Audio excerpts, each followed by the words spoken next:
Everyone, a very good morning. Espresso में आपको खुशामदीद कहेंगे। मैं हूँ अरमिला हसन और मैं हूँ इमरान हसन। इस उम्मीद और दुआ के साथ कि आप बिल्कुल खैरियत से हैं। आज के शो में भी हमारे साथ मौजूद हैं और सुबह का आगाज हमारे साथ कर चुके हैं। बहुत ही ठंडी सुबह एक्चुअली। ये आपको इमरान का जो अटायर है देख के अंदाजा हो गया क्योंकि लाहौर में सर्दी आ नहीं रही। हाँ, सर्दी आ गई है। लाहौर में से बर्फबारी नहीं पड़ी, और वैसे सब हो फाइनली क्या हो गया, हाँ 27 दिसंबर को सर्दी आ गई है। वैसे बहुत सर्दी है भाई, क्या करना है। अगर मैं आपको दिखा सकूं तो मेरे पास सिर्फ 2 हीटर है, एक इधर एक उधर। खैर अच्छा जी, अपने आप को कवर्ड रखिए, बहुत जरूरी है। गर्म कपड़ों का इस्तेमाल करें, बजाय इसके कि आप ज्यादा हीटर वगैरह या अंगीठियों पर रिलाई करें। गर्म कपड़ों का इस्तेमाल करें, वो आपकी सेहत के लिए ज्यादा अच्छा है। और ये मनाजिर आपको दिखा के जरा और ठहरा देते हैं हम। ये बिल्कुल ठिठराने वाले मनाजिर हैं। ठिठराना इज राइट वर्ड, राइट? ठिठरना एंड देन ठहराना। हाँ, तो ये पहाड़ों पे बर्फबारी हुई है, मैदानी इलाकों में धुंधी धुंध है। मुल्क में इस वक्त, मुल्क भर में अगर हम कहें तो गलत नहीं होगा, ठंड का राज है।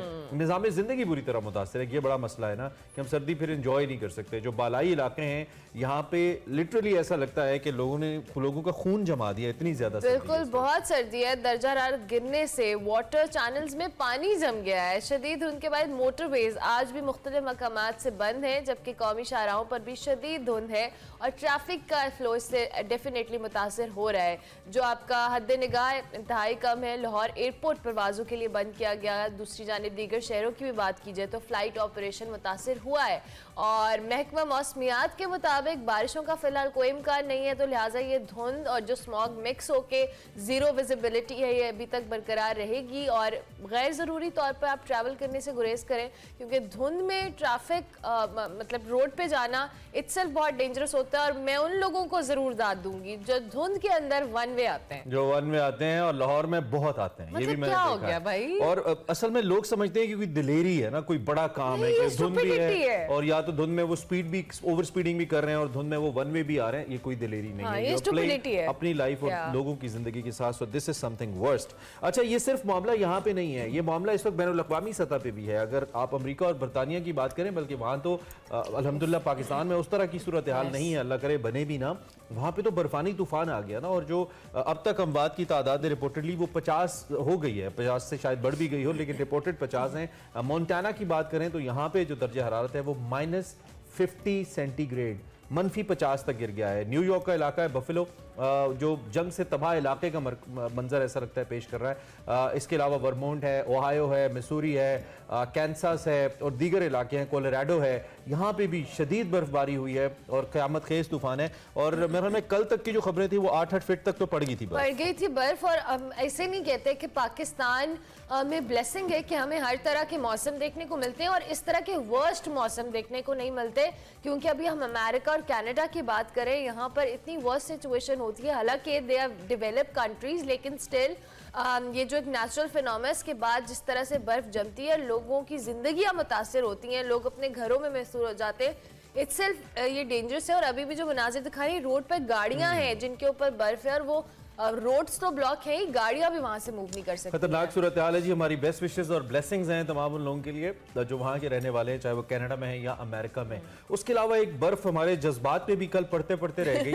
हमारे जज्बात जमते जमते रह गए जब कुछ ही रन के ऊपर पाकिस्तान की 4 विकेटें गिर गई।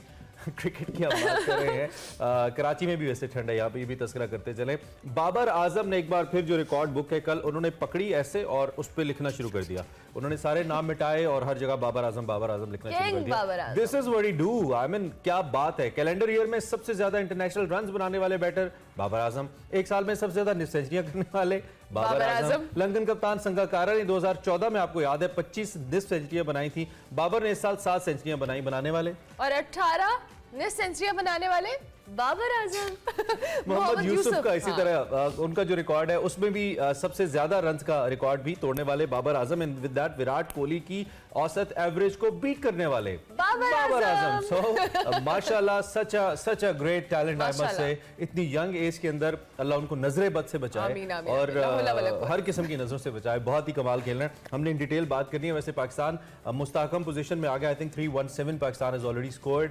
और ये जो अली हम प्रोग्राम की बातें करते हैं ना, जनरल नॉलेज पे करते हैं, तो उसमें थोड़ा बहुत एक रन ऊपर नीचे हो जाए तो परेशान हमें माफ कर दिया करें। डिटेल हम आपको बाद में बताएंगे। हम भी ऐसे ही आते हैं, बस गप लगा रहे थे। तो इस वजह से खैर जबरदस्त जबरदस्त पाकिस्तान एंड देन सरफराज का कमबैक 86 रन उन्होंने बना लिया। अच्छा वैसे ये कह सकते हैं कि शाहिद आफरीदी और नजम सेठी के जो इनके जो पैर पड़े वो बड़े मुबारक फिलहाल साबित हुए, तो इट्स गुड। और पाकिस्तान की क्रिकेट के अंदर अच्छी एक जो अभी टेस्ट मैचेस हैं, फिर आगे वनडे मैचेस भी हैं, तो उसमें परफॉर्मेंस अच्छी रहे तो वो एक स्टैंप लग जाएगी कि ये मुबारक साबित हुए पाकिस्तानी टीम के लिए और मैनेजमेंट के लिए। So let's hope for good. इंशाल्लाह आज के मैच के बारे में भी अब से कुछ देर बाद इसका आगाज होगा। सलमान और बाबर आएंगे तो आपको आगाह करते रहेंगे। अल्लाह करे अच्छा पहला सेशन लग जाए तो हम फिर आगे इजी हो जाएंगे। अच्छा जी, शुरू कर लेते हैं। आज एक और the most important day politically, सियासी एक ऐसी शख्सियत के हवाले से बहुत अहम है जिन्होंने बहुत सारी नई जहतें पाकिस्तान की सियासत में मुतारिफ कराई। हम बात करें इस्लामी दुनिया की पहली खातून वज़ीर आज़म मोहतरमा बेनज़ीर भुट्टो की। बड़ी खबर में आज उनकी 15वीं बरसी के हवाले से हम बात करेंगे।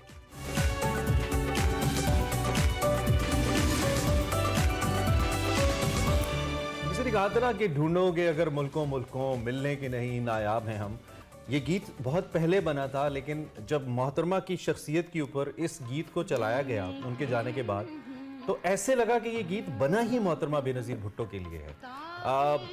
एक लंबे अरसे तक एक लंबी दास्तान है उनकी सियासत की, उनकी स्ट्रगल की सिंस अर्ली डेज, और जिस तरीके से वो शहीद हुई, मेरे ख्याल में एक रोल मॉडल है बहुत सारी ख़वातीन के लिए। अगर मैं हिम्मत की बात करूँ, सियासी तौर पे उनके नज़रियात से इख्तलाफ हो सकता है, मुझे भी है, लेकिन उनकी एक हिम्मत की दास्तान है, वो एक हिम्मत का इस्तारा है, इसमें कोई शक नहीं है। और आज उनकी 15वीं बरसी है। आज से 15 साल पहले आपको मालूम है उनको शहीद किया गया। थोड़ा सा अगर उनकी ज़िंदगी पे निगाह डालें, 1953 को पैदा हुई मोहतरमा बेनज़ीर भुट्टो 2 मरतबा पाकिस्तान की वज़ीर आज़म रहीं और बरतानिया और अमेरिका में आला तालीम हासिल की, और उनकी जो पॉलिटिकल ट्रेनिंग थी उनके वालिद ने की। He is himself a great name in politics, शहीद जुल्फ़िकार अली भुट्टो। लेकिन इसके साथ साथ अगर बात की जाए उनकी ज़िंदगी के हवाले से, तो उनका ताल्लुक अगरचा नीश यानी अशराफिया से था, मगर उसके बावजूद हमेशा वो आवाम के साथ जुड़ी रही। यही वजह है कि आपको चारों सूबों की जंजीर के तौर पर याद किया जाता है। वालिद की हुकूमत का तख्ता उलटने और उनको फांसी के बाद बेनज़ीर भुट्टो को नज़रबंदी और जलावतनी की मुश्किलात भी बर्दाश्त करनी पड़ी। इसी दौरान उन्हें पीपल्स पार्टी का सरबरा बना गया। मुल्क से मार्शल लॉ उठाए जाने के बाद 1986 में वो वतन वापस आईं और लाहौर एयरपोर्ट पर लाखों का मजमा उनका मुंतजर था, जहां वो जो कह लेना एक बहुत ही ज़बरदस्त किस्म का उनका इस्तकबाल किया गया। मोहतरमा बेनज़ीर भुट्टो 1987 में नवाब शाह की अहम शख्सियात हाकिम अली जरदारी के बेटे आसिफ अली जरदारी से रिश्ता इज़्दिवाज में मुंसलिक हुई, और साथ साथ 2 दिसंबर 1988 को 35 साल की उम्र में मुल्क पाकिस्तान और इस्लामी दुनिया की पहली खातून वज़ीर आज़म के तौर पर उन्होंने हल्फ भी उठाया। लेकिन हुकूमत महज 20 माह ही मुकम्मल कर सकी और 1993 को दूसरी बार वो पाकिस्तान की वज़ीर आज़म मुंतखब हुई। लेकिन इस बार पीपल्स पार्टी के अपने ही सदर फारूक अहमद लगारी ने 1996 में बदअनवानी, बदअमनी, करप्शन और मावराए अदालत का कत्ल के इल्ज़ामात के बाइस बेनज़ीर भुट्टो की हुकूमत को बरतरफ कर दिया। बिल्कुल, और बीबी की हम बात कर रहे हैं। 1998 में जलावतनी इख्तियार करना पड़ी। बाद अज़ा मुशर्रफ दौर में 8.5 साल की जलावतनी ख़त्म करके वापस आईं। शदीद ख़तरात जान को मौजूद थे, उसके बावजूद आईं। कारसाज पे जब इस्तकबालिया उनका हो रहा था, कारसाज पे एक धमाका हुआ जिसमें 20 अफराद शहीद हुए, मोहतरमा भी ज़ख्मी हुई, और फिर उनके दुश्मन रुके नहीं, और ये बात उनको कही गई थी कि आप अपनी हिफाजत कीजिए। लेकिन मोहतरमा, मैंने कहा कि बेबाकी और हिम्मत का इस्तारा थी ये खातून, इसमें कोई शक नहीं है। 27 दिसंबर 2007 को लियाकत बाग में उन्हें शहीद कर दिया गया। That was may be the worst day of Pakistan politics, and obviously आज उनकी एनिवर्सरी है, आज उनकी डेथ एनिवर्सरी, हम उनको याद करें। इस वक्त फैसल करीम गुंडी साहब हमारे साथ मौजूद हैं, फॉर्मर डिप्टी स्पीकर असेंबली और पाकिस्तान पीपल्स पार्टी के अहम रहनुमा हैं। उनसे ज़रा बीबी के हवाले से बात करते हैं। जब फैसल साहब, थैंक यू वेरी मच, आपने हमें ज्वाइन किया। बातें तो बहुत हैं करने की, लेकिन एक कारकुन के तौर पे आप आज के दिन को कितना भारी समझते हैं अपनी पार्टी के ऊपर, पाकिस्तान की सियासत के ऊपर, और बीबी के जाने से कितना बड़ा खला पैदा हुआ पाकिस्तान की सियासत में? फैसल साहब। बिस्मिल्लाहिर्रहमानिर्रहीम। देखें, आज 27 दिसंबर है और आपने भी अपनी इंट्रो में बात की, आज पाकिस्तान की तारीख का एक स्याह दिन है। आज से चंद साल पहले अगर आप देखें कि 2008 में जिस तरीके से मोहतरमा बेनज़ीर भुट्टो को शहीद किया गया पिंडी में इलेक्शन कैंपेन के दौरान, एक जैसे हम कहेंगे एक स्याह दिन है जिसको पाकिस्तान पीपल्स पार्टी के वर्कर, पाकिस्तान पीपल्स पार्टी के जियाले और लीडरशिप कभी भी नहीं भुला सकती, क्योंकि वो एक ऐसा खला है कि जिसको कोई भी पूरा नहीं कर सकता। अगर कोई कहे कि हम उस खला को पूरा कर सकते हैं, तो मैं नहीं समझता कि वो खला पूरा हो सकता है। आज हम गड़ी खुदा बख्श में दोबारा हाजिर हो रहे हैं। बीच में कोविड के कुछ 2-3 साल हमने यहाँ पर इवेंट्स नहीं किए। आज पाकिस्तान पीपल्स पार्टी की लीडरशिप, पाकिस्तान पीपल्स पार्टी के जियाले और वर्कर जो है तजदीद अहद करते हैं आज के दिन मोहतरमा शहीद के साथ जो उनका मिशन है उसको आगे बढ़ाने के लिए। देखिए, पाकिस्तान ने बहुत सी चीजें देखी, अप एंड डाउन देखे। जब 2008 की कैंपेन थी वो एक, मैं समझता हूँ कि एक खूनी कैंपेन थी जिसमें मोहतरमा शहीद हुई, हमारे बहुत से जियाले जो हैं वो शहीद हुए, बहुत से वर्कर शहीद हुए। उससे पहले कारसाज पे अगर आप देखें जो इवेंट हुआ, उसके बावजूद भी मोहतरमा को उस वक्त बहुत थ्रेट थे, लेकिन उसने अपनी इलेक्शन कैंपेन खत्म नहीं की, बल्कि उन्होंने खैबर पख्तूनख्वा जैसे सूबे में बार बार जाकर वहां पर जलसे भी किए, कैंपेन भी की, ललकारा दहशतगर्दों को भी और कहा कि स्वात में हम पाकिस्तान का झंडा वापस लहराएंगे। वो तो नहीं रही, लेकिन जब हमारी हुकूमत आई हमने उनके मिशन को पूरा किया और स्वात में हम एक अमन लेके आए। वहां पर जो है हमने पाकिस्तान का झंडा लहराया।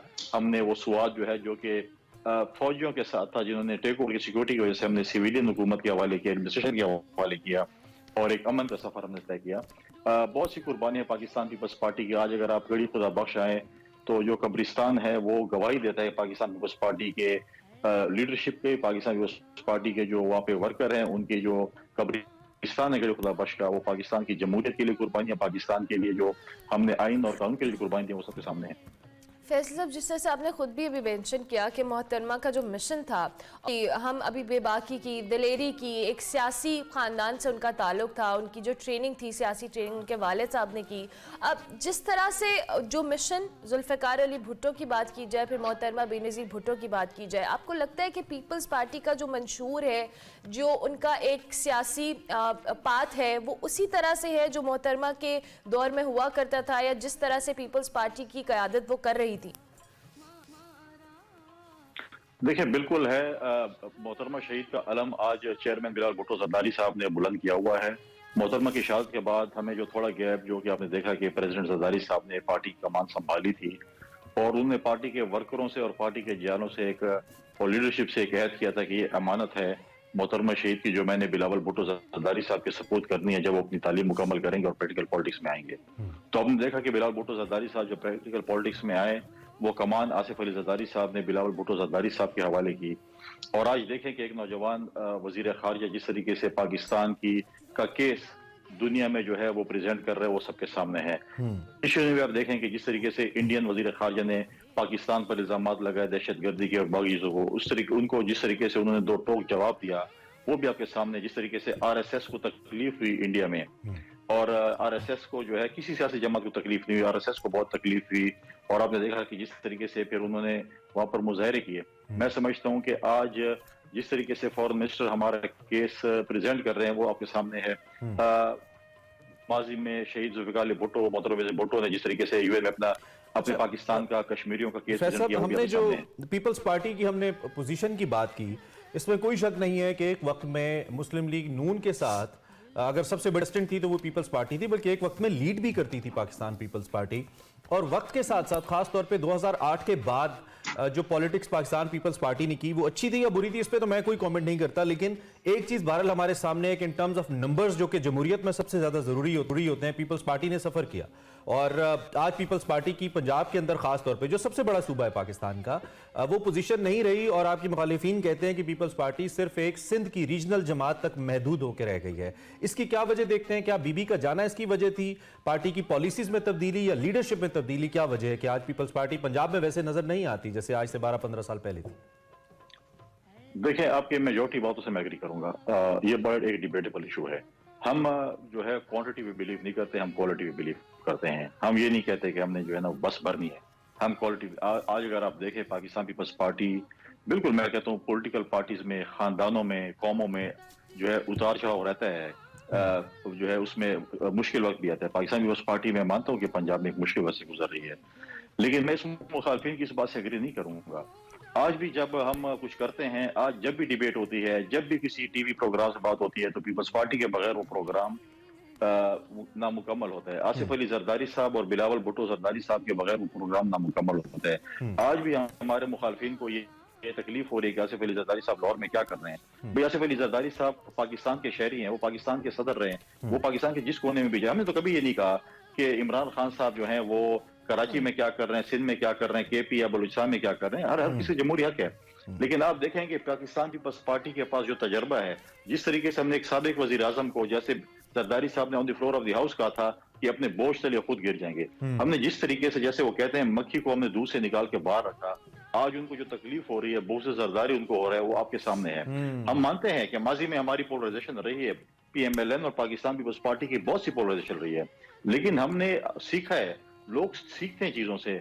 लोग जो हैं वो जो है अच्छे लोग होते हैं जो अपने मतलब है कि उससे सीखते हैं। हमने सीखा है, हमने कहा कि हमने पॉलिटिक्स करनी है, हमने आपस में फैसले करने हैं, हमने तीसरी कुव्वत को नहीं कहना, तीसरी कुव्वत को हमने नहीं करना, हमने अपनी दाढ़ी किसी और के हवाले नहीं करनी, हमने अपने फैसले खुद बैठ के करने हैं, ये हमारी फील्ड है, हमने करने। चलें, वी होप फॉर गुड जी कि पीपल्स पार्टी के दिन और हालात पंजाब के अंदर बेहतर हो। अच्छा फैसल भाई, आपकी इजाजत से जरा हम आगे बढ़ते हैं और अब हम कुछ बात कर लेते हैं मौजूदा सियासत की। आपको मालूम है जो माहौल है वो बड़ा गर्म है और इस वक्त पंजाब के अंदर भी आपने खुद जिक्र भी बल्कि कर दिया, जरदारी साहब भी मौजूद हैं, सरधड़ की बाजी है पंजाब हुकूमत के लिए, एतमाद का वोट लेना है, अदम एतमाद का मामला है, नंबर्स पूरे करने हैं। जो गैर मुल्की दौरों पे MPs थे उनको वापस बुला लिया गया है परवेज इलाही साहब की तरफ से। इमरान खान कहते हैं, थोड़ा सा मैं बैकग्राउंड दे रहा हूं अपने देखने वालों को, कि 11 जनवरी से पहले वो एतमाद का वोट लेंगे, जिसके बाद जो पंजाब और खैबर पख्तूनख्वा की असम्बलियां, ये सवाल नहीं पैदा होता कि हम ना तोड़े, वो कहते हैं हम तोड़ेंगे। इस सारी सूरत हाल के ऊपर अब आपकी क्या तैयारी है, PDM की क्या तैयारी है जो मामला बन रहा है इस वक्त?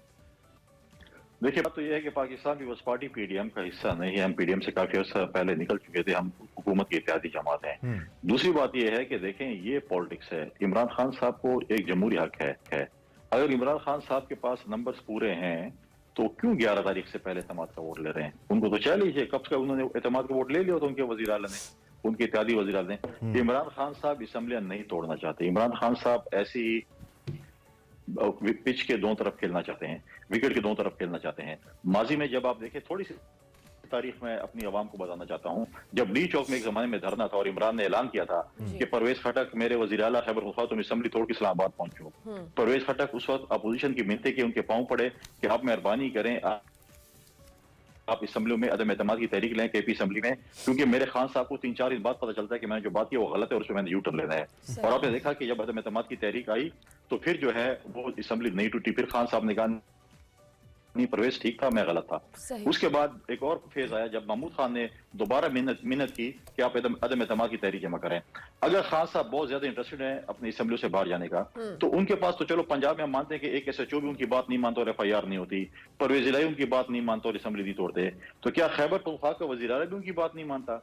अगर वो बहुत ही संजीदा हैं तो पहले खैबर पख्तूनख्वा की असम्बली तोड़ दें, और फिर उसके बाद अगर वो बहुत ही संजीदा हैं तो कौमी असम्बली में जो एक प्रोसेस है, ऑफिशियल प्रोसेस है, जो हमारे कोड ऑफ कंडक्ट और बिजनेस है, उसको फॉलो करें। मतलब आपके वन लाइन वो कह रहे हैं कि हम इज्तिमाई तौर पर जाएंगे, उनके अपने MNAs हमसे राब्ते में हैं कि हम इस्तीफे नहीं देना चाहते। कराची में इलेक्शन हो रहा था, कितने MNAs हैं फैसल साहब इलेक्शन जो राब्ते में, कितने MNAs हैं? ये तो हमारा एक सीक्रेट है, हम आपको नहीं बता सकते, लेकिन हम 15 से 20 MNAs हमारे साथ राब्ते में, थोड़े हम इस्तीफे नहीं देना चाहते, ये हमें इकट्ठा ले जाना चाहते हैं हम, क्योंकि एक रूल है कि आपने अकेले जो है MNA ने जाने। अब रिसेंटली कराची में इलेक्शन हो रहा था, शकूर शाह साहब नामी MNA PTI के, उन्होंने कहा हमने इस्तीफे नहीं दिए, हमने इस्तीफे नहीं दिए, इलेक्शन ना कराया जाए, इलेक्शन मुलतवी हो गया। तो मुझे बताएं कि अब उनका मैंने कहता हमने इस्तीफे नहीं दिए, खान कहता हमने इस्तीफे दिए हैं, तो ये नहीं है। ठीक है, हम उनको वेलकम करते हैं, हम उनको वेलकम करते हैं। आज KP की असम्बली तोड़े, पाकिस्तान पीपल्स पार्टी के वर्कर, पाकिस्तान पीपल्स पार्टी के जियाले, पाकिस्तान पीपल्स पार्टी के कैंडिडेट हम तैयार हैं, लेकिन ये नहीं तोड़ना चाहते, ये ऐसी ड्रामा करना चाहते हैं। ठीक है, अच्छा दूसरी जानिब अब इमरान खान साहब कह रहे हैं कि जी हमारा जो मेन मोटो है वो इलेक्शन कराना है। अब जिस तरह से आप लोग कह रहे हैं कि असम्बलियां तहलील नहीं करेंगे इमरान खान साहब, लेकिन वो कहते हैं कि हम हर सूरत करेंगे, और मुख्तलिफ जो प्रेस टॉक्स के अंदर उनके जो PTI के रहनुमा वो बार बार कह चुके हैं कि हम असम्बलियां हर हाल में तहलील करेंगे, और खान साहब ने खुद भी एक स्टेटमेंट दिया। आपको लगता है कि आप लोगों का अभी जो प्रायोरिटी पे जो होगा कि असम्बलियां तहलील होने से रोकना है या इलेक्शन की जानिब जाना है? देखिए, एक चीज है कि हमारे पास एक जमहूरी हक है कि हम पंजाब में एतमाद की तहरीक ला सकते हैं। परवेज इलाही साहब हमारे डिप्टी वजीर आजम रहे, फिर हमारे अपोजिशन में गए, फिर हमारे साथ आए, अगले दिन फिर हमसे चले गए। क्या पता हमारे पास अगर हमारे पास कल या जब भी 6 अगर MPs आ जाते हैं PMLN क्योंकि, तो हमारा जमहूरी हक नहीं बनता कि मतलब एतमाद की तहरीक कामयाब करें। मेरी तो अपनी जाती ख्वाहिश है कि जो अगर 10 मेंबर्स का वजीर आला पंजाब में बन सकता है तो 7 मेंबर्स का भी वजीर आला बन सकता है। और मेरी तो अपनी जाती ख्वाहिश है कि पंजाब में एक जियाला वजीर आला आ जाए, ये मेरी ख्वाहिश है, और जमातों की और ख्वाहिशात होंगी। अब बात यह है कि खान साहब असम्बलियां नहीं तोड़ना चाहते, वो ऐसी गेप करना चाहते हैं। अगर वो असम्बलियों में सीरियस हैं तो उनके पास दो हथियार तो मौजूद हैं, केपी असम्बली और एमएनए। अपना प्रोसेस जमहूरी, अगर उनको जमहूरियत की समझ आती हो, अगर उनको रूल्स ऑफ बिजनेस की समझ आती हो, तो उसको प्रोसेस को फॉलो करें और फिर पंजाब में मेहनत करें। परवेज इलाही साहब कभी भी असम्बली तोड़ जाते हैं। देखें, मुझे सिर्फ एक बात मुझे बता दें, मुझे इमरान खान साहब की एक बात बता दें जिसके वो पूरा उतरा हो। नहीं, लेकिन आप थोड़ा सा अपनी हुकूमत की तरफ भी तो आए ना। वो भी कह रहे हैं कि एक चीज बता दें जो आपने 8 महीने में बेहतर की हो। 8 महीने में तमाम इंडिकेटर्स वो कह रहे हैं कि जी नीचे जा रहे हैं, इकोनॉमी नीचे जा रही है, अवाम में जो अदम एक सिक्योरिटी का एहसास है, अदम तहफ़्फ़ुज़ का एहसास है वो बड़ा है। और ये हम भी चूंकि शहरी हैं और आप भी अवाम की सियासत करते हैं तो आपको मालूम होगा। तो फिर खान साहब का बयानिया तो बहरहाल फैसल साहब मकबूल होता दिखाई देता है ना। वो जो महंगाई के खिलाफ लेके चल रहे हैं, महंगाई वगैरह में तो कुछ बेहतरी नहीं आई। देखिए, आपकी बात बिल्कुल दुरुस्त है। हम अवाम में रहते हैं, हमें पता है, और हम इसीलिए हुकूमत में आए हैं कि हमें टमाटर प्याज इस चीज की पता होना चाहिए। इमरान खान साहब कहते हैं मैं तो टमाटर प्याज के लिए नहीं आया था। लेकिन जो हुकूमत हम ये नहीं कहते कि हमने कोई जबरदस्ती ली है, हमने एक तरीके से ली और हमारी ख्वाहिश के मुताबिक ली है। अगर हम इनको और एक साल दे तो मुल्क और तबाही की तरफ जाता। हमें मुश्किलात में मुल्क मिला, सैलाब की सूरत हाल आई, सैलाब को हमने फेस किया। अभी भी क्या सैलाब खत्म नहीं? आज मैं सिंध में बैठा हूँ, आज भी सिंध में पानी जो है वो समंदर में नहीं जा सका। आज भी कुछ बहुत से इलाकों में अभी भी पानी खड़ा है। हमने रिकंस्ट्रक्शन फेज में भी जाना है, बहुत सी मुश्किलात भी हुई हैं, लेकिन उसके बाद भी अच्छी हुकूमत होती है, अच्छी लीडरशिप होती है जो मुल्क को मुश्किलात से निकाले, क्राइसिस से निकाले। हमें पता है तो फैसल साहब, हम ये समझे कि 8 महीने बाद का पाकिस्तान मुख्तलिफ होगा आज से, हम ये समझे। हम ये कह रहे हैं कि हमने लोगों की अगर मुश्किलात बेहतर की, लोगों को हमने सहूलियात दी, तो हम जब अवाम में जाएंगे तो हमें वोट अच्छी तरीके से मिलेंगे। अगर हमने अवाम में सहूलियात न दी और हमें लोगों के जो है मामला ठीक नहीं किए तो हमें मुश्किलात होंगी इलेक्शन में। हम इसको मानते हैं, हम अवाम में हम ये मानते हैं कि ये चीजें होंगी। ठीक है फैसल साहब, बहुत शुक्रिया जी, thank you very much once again. और क्योंकि शुरू में आगाज मोहतरमा बेनज़ीर भुट्टो से किया था तो वंस अगैन उन्हें खिराज तहसीन पेश करते हुए, चूँकि ये बाकी सियासी गुफ्तगू, ये डिबेट, ये चीज़ें ये तो चलती रहती हैं, लेकिन अफसोस सिर्फ इस बात का होता है कि ऐसी शख्सियात जाकर वापस नहीं आती। इतने बड़े नुकसान होकर इनका कोई मदावा नहीं होता।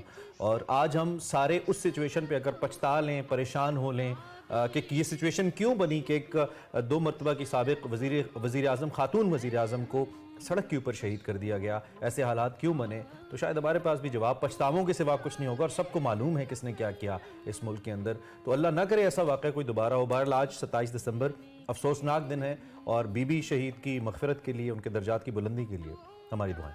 ब्रेक लेंगे, ब्रेक के बाद हाजिर होंगे।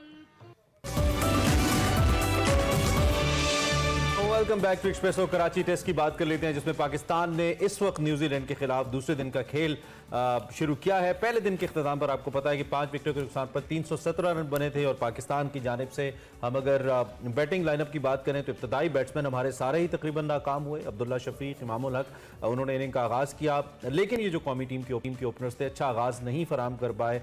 12 रन के मजमूए पर अब्दुल्ला शफीक एजाज पटेल की गेंद पर स्टम्प्ड आउट हो गए थे। इसके बाद 7 रन की उन्होंने मजमूई तौर पर इनिंग खेली थी। अगले आउट होने वाले खिलाड़ी शान मसूद थे, वो भी कुछ बहुत अच्छा नहीं खेल सके। मिचेल ब्रेसवेल की गेंद पर आउट हुए, हिट लगाने की कोशिश कर रहे थे, शायद वो इंग्लैंड का थोड़ा एपिसोड रिपीट कर रहे थे। और फिर इन्होंने सिर्फ 3 रन बनाए। मामूल हक थोड़ा सा बेहतर खेलने की कोशिश की, लेकिन वो भी छक्का लगाने के चक्कर में 24 रन पे आउट हुए। और फिर फाइनली थोड़ा सा सहारा टीम को बहरहाल किंग आजम ने दिया और मैच थोड़ा सा बेहतर हुआ। And then Babar scored 100 and then 150 as well. बिल्कुल टीम का स्कोर आगे बढ़ाया। सरफराज अहमद ने 86 रन बनाए और एजाज पटेल का शिकार हो गए। इस वक्त विकेट पर अगर हम बात करें तो जो भी सूरत हाल होगी हम आपके साथ ओवरऑल शेयर करते रहेंगे। इसी पे डिस्कशन करते हैं जी। पाक वर्सेस न्यूजीलैंड, अवैस हमारे साथ मौजूद हैं, उनको हम खुश आमदीद कहेंगे। Thank you very much. Awais, अभी आखिर जो भी सिचुएशन है, पहले कल जब मैच स्टार्ट हुआ तो हमें लगा जिस तरह से विकेटें उड़ी और थोड़ा हमें टेंशन हुई, लेकिन उसके बाद एज यूजुअल बाबर आजम पर रिलाई किया हमने। बाबर आजम ने आके कुछ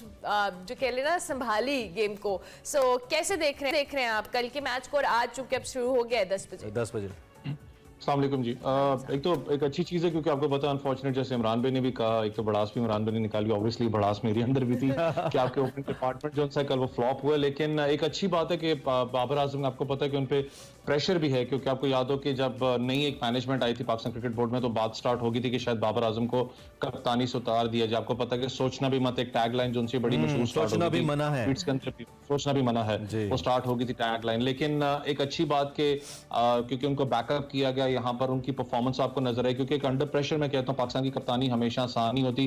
वो कहते हैं कि आपको ना सख्त अंदर से होना पड़ता है अगर आपने पाकिस्तान की कप्तानी करनी है। तो एक अच्छी आपको, जब आपकी टीम फ्लॉप हुई, आपके सरफराज अहमद स्पेसिफिकली मैं कहूँ, आपको पता है 4 साल बाद पाकिस्तान टीम में वापसी कर रही है। कल वो एक फिटनेस लेवल भी उनका नजर आया, क्योंकि आपको याद हो जब वो पाकिस्तान टीम का एक कप्तान थे तो मैं हमेशा एक बात करता हूं कि उनकी कप्तानी से किसी को मसला नहीं था, मसला था कि उनकी इनकंसिस्टेंसी, उनकी बैटिंग आपको याद हो इनकंसिस्टेंट रही है पूरे टूर्नामेंट, पूरे अगर आप टेन्योर की बात करें, क्योंकि पैचेस के अंदर वो परफॉर्म करते रहे। अगर सबसे बड़ी मुझे याद है चैंपियंस ट्रॉफी जरूर हमने जीती पाकिस्तान ने, लेकिन आपको याद हो इमरान भाई अरमाला जो श्रीलंका के खिलाफ मैच था उसके अंदर भी ड्रॉप कैचेस थे सरफराज के, वो भी अनफॉर्चुनेट था कि जिसकी वजह से हम लोग वो मैच जीत गए थे, क्योंकि उनकी इनकंसिस्टेंसी रही है बैटिंग में। लेकिन कल एक टोटली डिफरेंट आपको नजर आए बैटिंग लाइनअप के ऊपर, जिस तरीके से उन्होंने कल परफॉर्म किया। आपको पता है 56 की एवरेज से उन्होंने कल 86 स्कोर किया अपना सरफराज ने। बाबर आजम सरफराज की इनिंग्स के हवाले से ही आपने देखा एक स्वीप शॉट खेला, उससे पहले भी उनको 2-3 बड़े सॉलिड किस्म के मौके मिले, सर्वाइव किया उन्होंने।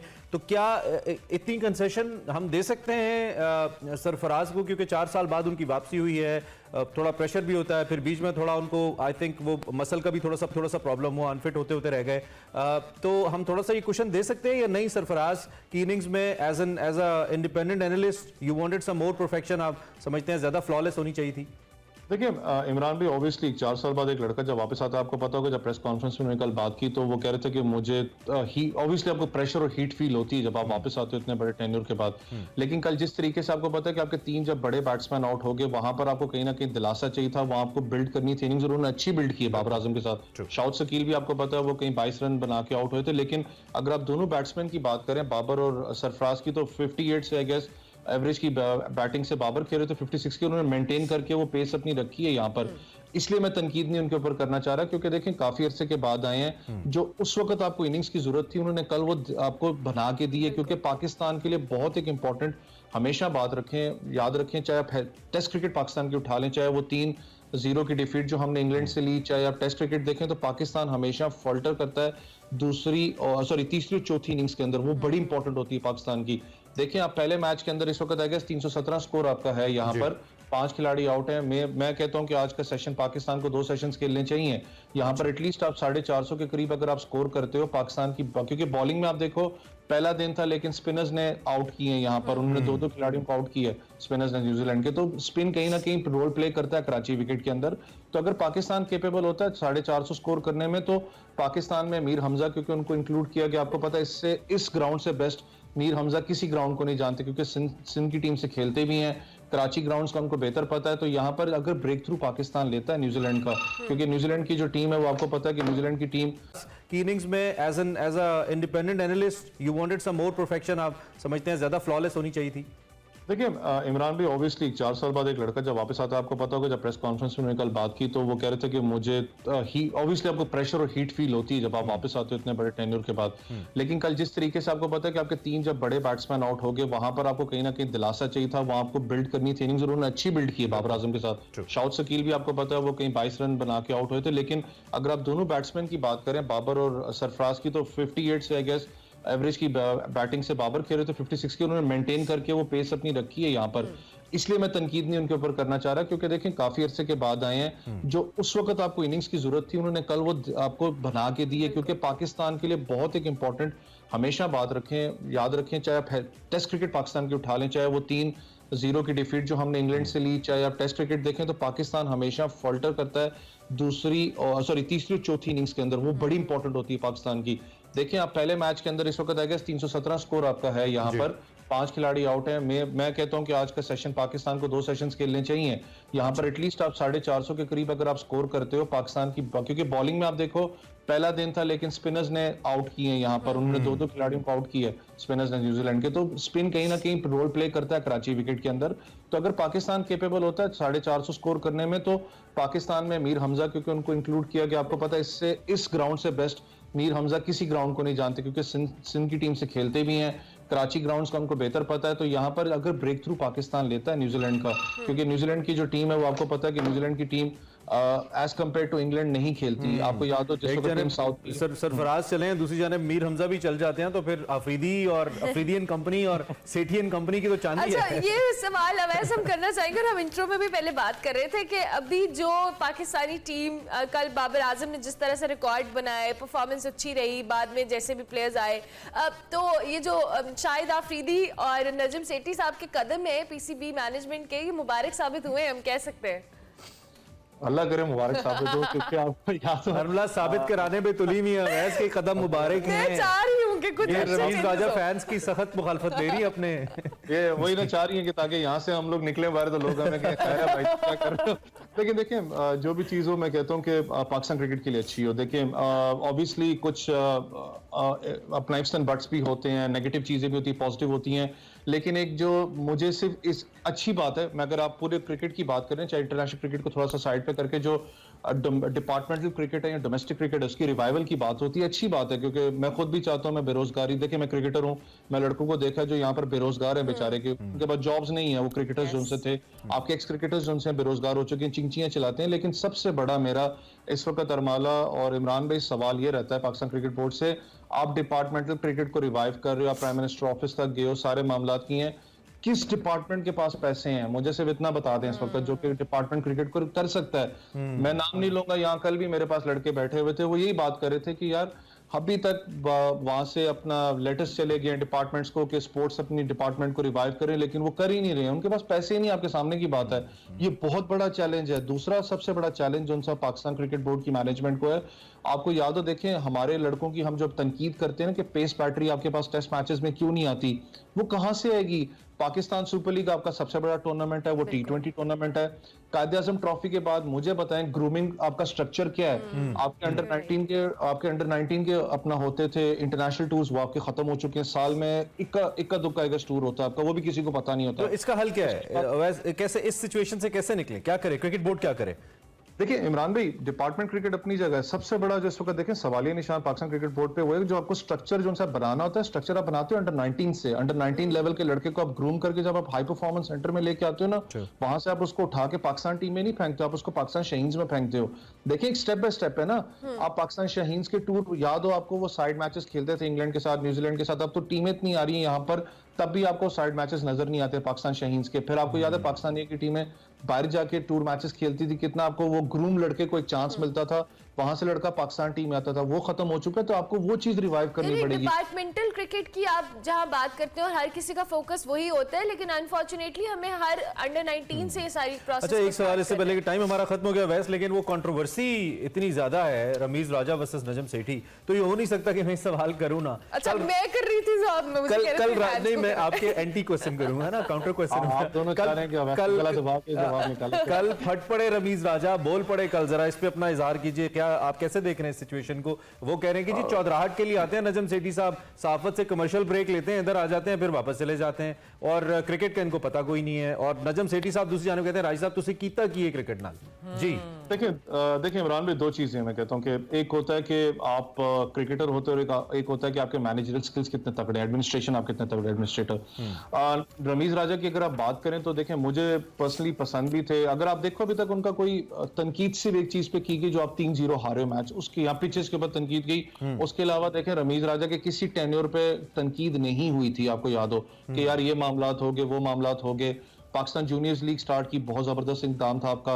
पाकिस्तान सुपर लीग को जो आज आप पूल प्लेयर्स देख रहे हो वो बड़ा जबरदस्त था। मैं जरूर कहता हूं इसमें भी कुछ ना कुछ देखिए, खाली एक चेयरमैन का काम नहीं होता, पूरी टीम पीछे बैठी होती है, जो अनफॉर्चुनेटली उन बेचारों का नाम ही नहीं आता इस चीज के अंदर, सिर्फ चेयरमैन ही वो सारा कुछ ले जाता है। लेकिन अगर आप इन दोनों की बात करें, देखिए जो कुछ भी होता है, मैं सिर्फ इतना कहता हूं कि यार पाकिस्तान क्रिकेट के लिए अच्छा हो, लेकिन थोड़ा सा सैड मैं इसलिए जरूर था, थोड़ा हर्टिंग भी था कि यार जो पाकिस्तान क्रिकेट को आप देखें, एक चीज अच्छी आपकी ट्रैक पे चल रही थी, आप पीछे जाके प्राइम मिनिस्टर के साथ जाके पिछला जो 2014 वाला आप उसको रिवाइव करा के, समझ भी नहीं आई किस तरीके से आपने प्रेशराइज किया। इस पे हम इन डिटेल्स आपकी राय दोबारा भी शामिल करेंगे। Thank you very much, time up हो गया। वैसे हमारे साथ मौजूद थे जो कि अपने ख्यालात का इजहार कर रहे थे। क्रिकेट के लिए अच्छा होना चाहिए जो भी हो, लड़ाई झगड़ों से निकल ही आए हम, सियासत में झगड़े, क्रिकेट में झगड़े, हर जगह झगड़े। मैच हो रहा है कराची में, थोड़ी देर बाद शुरू होगा, दिखाएंगे। हम ब्रेक ले लेते हैं।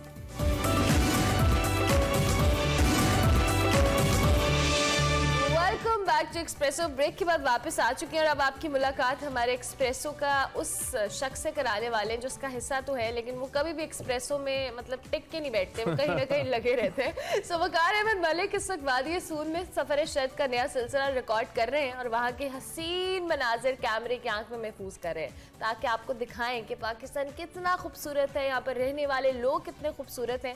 तो आज वकार अहमद मलिक साहब वादी सून से हमारे साथ बराह रास्त मौजूद है, जरा इनसे बात कर लेते हैं। वकार भाई थैंक यू वेरी मच। सबसे पहले तो ये बताएं कि कहाँ मौजूद हैं, कैसे नज़ारे हैं सुबह सुबह वादी सून के? बहुत शुक्रिया इमरान, बहुत शुक्रिया अर्मिला।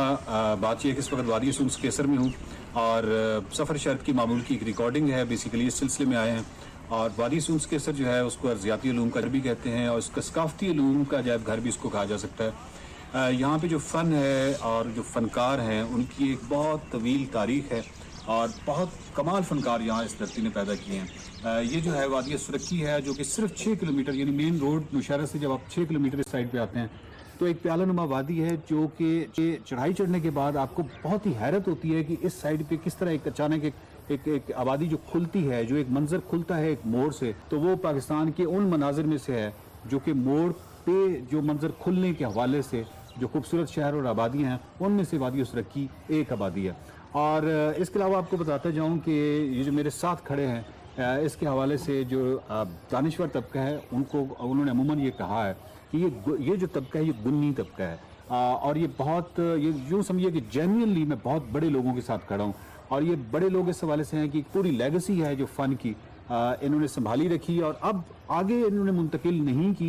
ये अपनी जगह एक अफसोसनाक है और इसके असबाब से आप बखूबी वाकिफ़ हैं। और तारिक साहब के साथ आपको मालूम है कि निकले तेरी तलाश में हमने उनसे पूछा था मिरासी के हवाले से, तो उन्होंने कहा था कि मिरासी जो है वो बुनियादी तौर पर किसी बहुत बड़े फ़न के वारिस को कहते हैं और ये जो लफ्ज़ है इसकी कॉनोटेशन जो है ये पिछले कोई 100-150 साल से तब्दील हुई है। अदरवाइज़ ये वो तबका था जो कि इंतहाई गुन्नी तबका था और ये दानिश की भी अलामत था। किसी भी गांव के अंदर वो जो हमारी पुरानी फोक टेल्स हैं वो हमें बताती हैं कि ये कितना तजर्बाकार, कितना ज़हीन, कितना ज़ीरक जो है ये तबका हुआ करता था।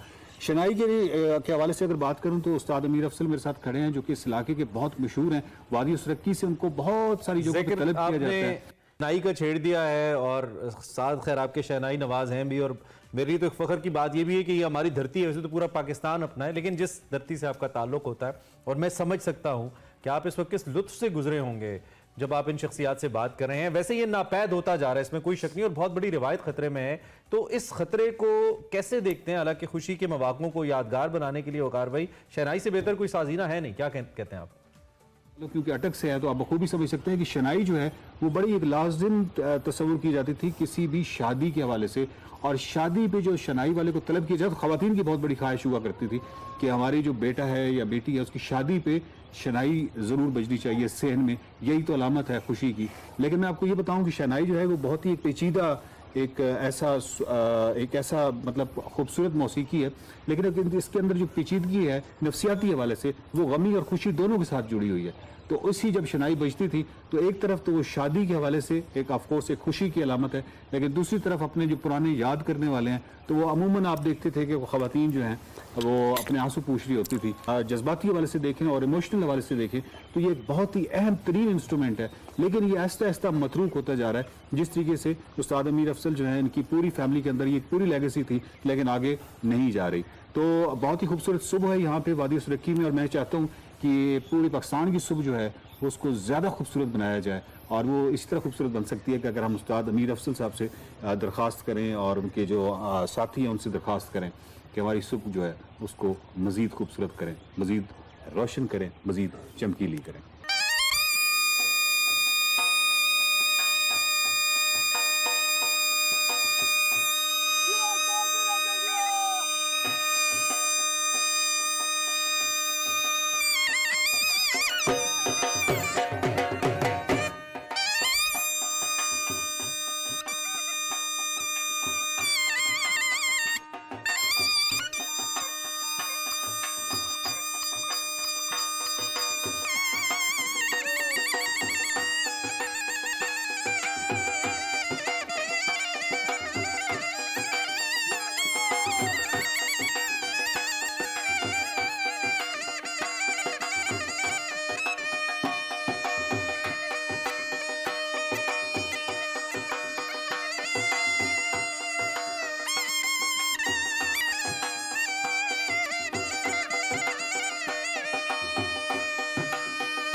बस अब हम ब्रेक ले लेते हैं।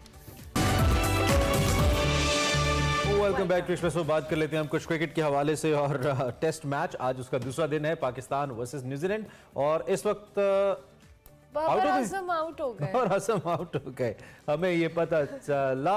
अच्छा, रिव्यू ले लिया बाबर ने, लेकिन उनका फेस बता रहा है कि is no more on crease, और रिव्यू नहीं लिया। I think is walking. Oh my God, Pakistan को सबसे बड़ा नुकसान बिल्कुल आते ही आज, I think it was the first ball, नजर लगाई है हमने, और पहली बॉल पे ही उन्होंने बिल्कुल आपने देखा कि एज लगा, और इस ओवर की चौथी बॉल बताया जा रहा है, एज लगा और वो सीधा विकेट कीपर के हाथों में। उस तरह बाबर आजम, पाकिस्तान के स्टार बैट्समैन, हमें लगा आज 200 बनाएंगे। 196 इनका पहले टॉप स्कोर है, हमें लगा कि 200 बनाएंगे आज, लेकिन बाबर आजम 161 रन की, लेकिन शानदार इनिंग खेलने के बाद आउट हो गए।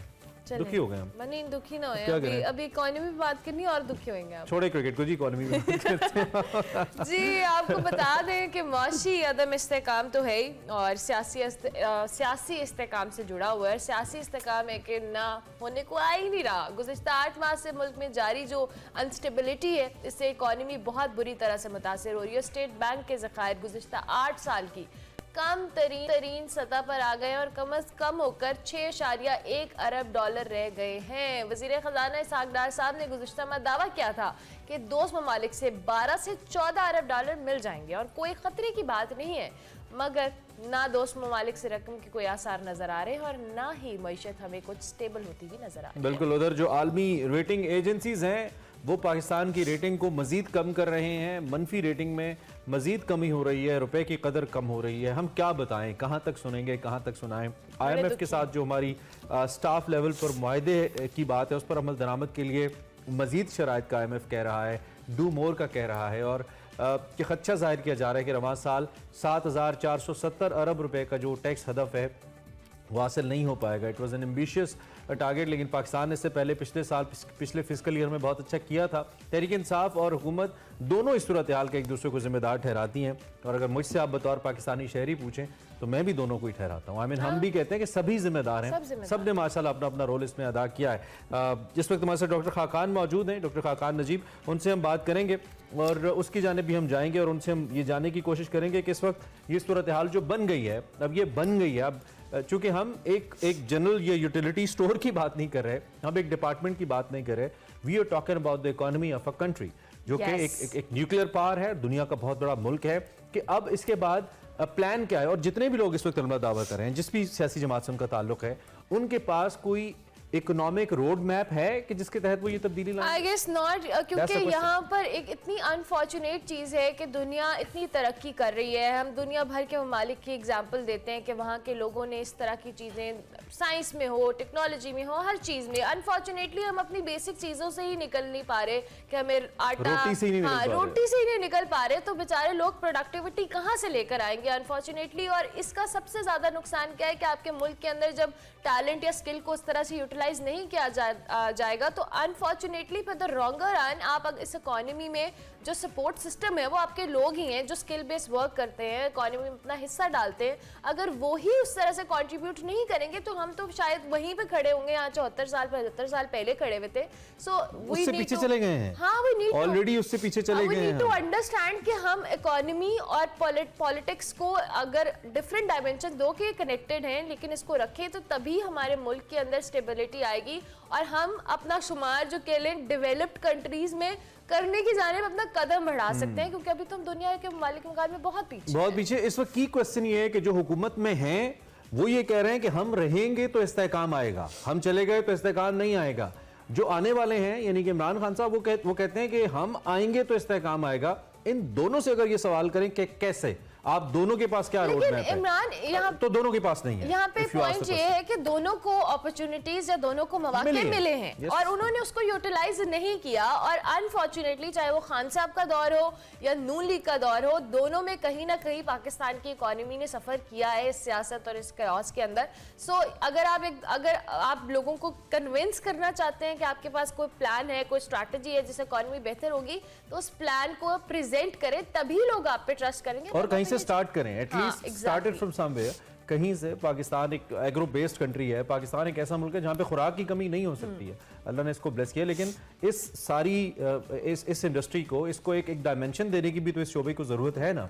एक जानिब हम लेके जाए, जिस तरह पर एकड़ यील्ड चीन हासिल करता है अपनी ज़मीनों में से, हम उसका आधे से आधा भी हासिल नहीं कर पाते। इसकी क्या वजह है? हमने क्यों नहीं रिसर्च बेस्ड ऐसे इंस्टीट्यूशंस बनाए जो एग्रीकल्चर के ऊपर रिसर्च करते, हमारे जो बीज हम बोते हैं उनको मजीद बेहतर करते, हमारी जो खादें हैं उसका ज़मीन का इस्तेमाल, ज़मीन की जो पैदावार है उसमें बेहतरी आती वक्त के साथ साथ। हमने क्यों पॉलिसी नहीं बनाई कि हम अपनी आबादी ही कंट्रोल कर लेते? कम अज़ कम कोई ऐसी पॉलिसी बनाते कि एक सर्टन लिमिटेशन तक हमारी पॉपुलेशन रहती। मैंने कल इस्लामाबाद एयरपोर्ट की एक तस्वीर देखी है, मतलब I was literally afraid of seeing that कि वहाँ पे एक जम्मे गफीर था, एक हुजूम था लोगों का। और ये मैं मिसाल इसलिए दे रहा हूँ कि ये पब्लिक प्लेसेस की जगह है, आप कहीं चले जाएं जी, जिस चीज़ को आप नोटिस नहीं करते, सड़कें आपकी भरी हैं, पब्लिक प्लेसेस आपकी भरी हैं। The reason being there is no control on population, there is no policy कि अगर एक शख्स के 4 बच्चे हैं, क्या आप उससे ज़हनी तौर पर इस काबिल बना रहे हैं कि वो उन 4 बच्चों का पेट पाल सकता है? क्या उसको आपने इतना ग्रूम किया है? माना कि हम मुसलमान हैं, हम कहते हैं जी कि अल्लाह की तरफ से है, कलमा गो होने चाहिए,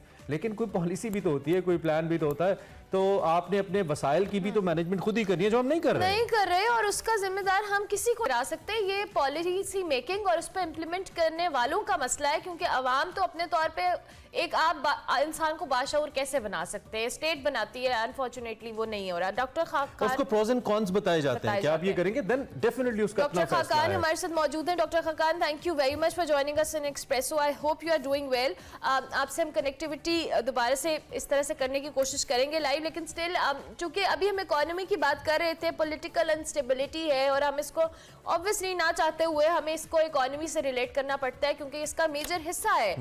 पाकिस्तान के जो हालात हैं वो आप इस वक्त कहाँ देखते हैं? दो कि आप हमेशा बड़ी पॉजिटिविटी की बात करते हैं, लेकिन अभी जो सागडार साहब ने दावा भी किया था कि दोस्त ममालिक से हमें कुछ मिलेंगे पैसे, लेकिन अनफॉर्चुनेटली अभी तक कोई आसार नजर नहीं आ रहे।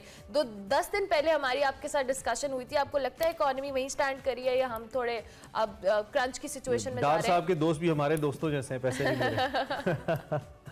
डॉक्टर साहब, बिस्मिल्लाहिर्रहमानिर्रहीम, it's always good to talk to you guys. देखिए, सबसे पहले ये बात है कि पाकिस्तान उसी डॉलर लिक्विडिटी क्रंच में है और उसमें से निकल नहीं पा रहा है।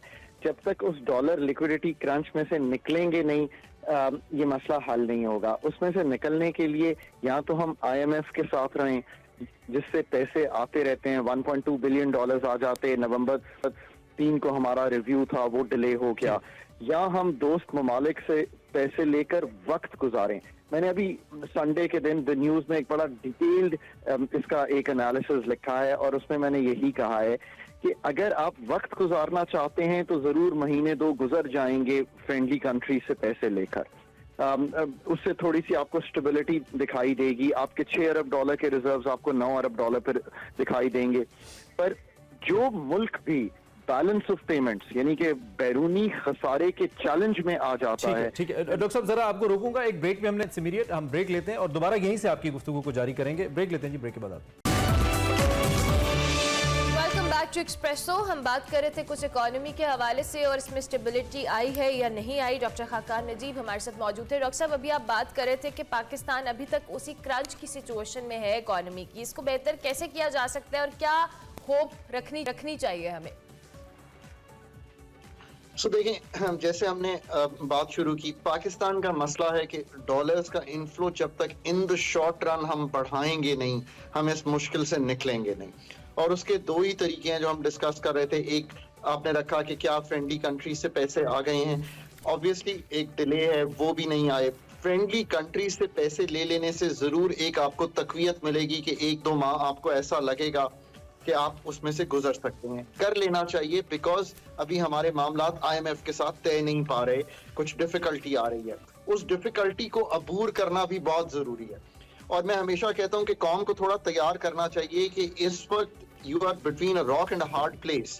सो ये जरूर है कि ये मुश्किल फैसले लग रहे हैं, पर अगर ये मुश्किल फैसले नहीं होंगे, यकीन करें जब हम दोबारा बात करेंगे तो आप मेरा ये क्लिप रिपीट कर दीजिएगा। जो मुश्किल पाकिस्तान इकोनॉमी को विदाउट द IMF आएगी, वो इतनी मुश्किल होगी कि आप डॉक्टर साहब, we miss your last sentence and repeat, can you hear me doctor साहब? जी आई कैन। आप यहाँ से दोबारा कि वो इतनी मुश्किल होगी, यहाँ से दोबारा प्लीज। जी, वो इतनी मुश्किल होगी आपको कि आप ये सोचेंगे कि वो जो कलीदी फैसले थे उस वक्त, जो अभी हम आपके सामने डिस्कस भी कर देंगे कि वो क्या थे, वो हमें कर लेने चाहिए। अच्छा डॉक्टर साहब, मुश्किल इस तरह होगी कि आपको अब इसमें हुकूमत ऐसे कौन से इक़दामात हैं हुकूमत, जैसे हम पीडीएल की बात करते हैं, हम टैक्स टारगेट्स की बात करते हैं, हुकूमत ऑलरेडी अवाम के ऊपर इतना प्रेशर डाल चुकी है, ये आप मुझसे बहुत बेहतर जानते हैं, 20% से जायद हमारा इस वक्त जो इन्फ्लेशन रेट है वो हो चुका है। तो ऐसे कौन से इक़दाम जो अभी भी आप समझते हैं कि क्वेश्चन है हुकूमत के पास, अगर वो करे और IMF फिर रजामंद होकर आ जाएगा, तो ये बेसिकली डेडलॉक है क्यों आपके ख्याल में? So this is the key question, और ये मेरा ख्याल है सारे कौम को हमें ऑनेस्टली बताना चाहिए, और मुझे नहीं, मेरा ख्याल है अथॉरिटीज को बताना चाहिए। I have always felt that. देखें, आपकी गैस की कीमत है, let's be very very specific. आपके प्रोग्राम से मैं ये फिगर देता नहीं हूँ, but you know you are two of my favourite hosts, तो मैं दे देता हूँ। ये 650 पर MMBTU की गैस हम एवरेज पाकिस्तान में बेचते हैं। इस वक्त ओगरा, IMF ने नहीं, ये याद रखिए कि ये गैस की कीमत का फैसला ओगरा करती है। वो ये कह रही है कि आपकी गैस की जो कीमत है वो एवरेज 1000 रुपए पर MMBTU है। IMF आपको ये कह रहे हैं कि ये जो 350-400 का जो नुकसान हो रहा है, इसको कैसे पूरा करना है। ये आपने पिछले 2, 2.5, 3 साल पूरा नहीं किया। सितंबर 2020 में आपने ये चीज बढ़ाई थी, उसकी वजह से 1500 अरब रुपया फ्रेंड्स जमा हो गया है एज सर्कुलर डेट। ये सर्कुलर डेट कोई चीज नहीं होती, ये वो चीज है जो आपने और मैंने अपने टैक्स के पैसे से देना है।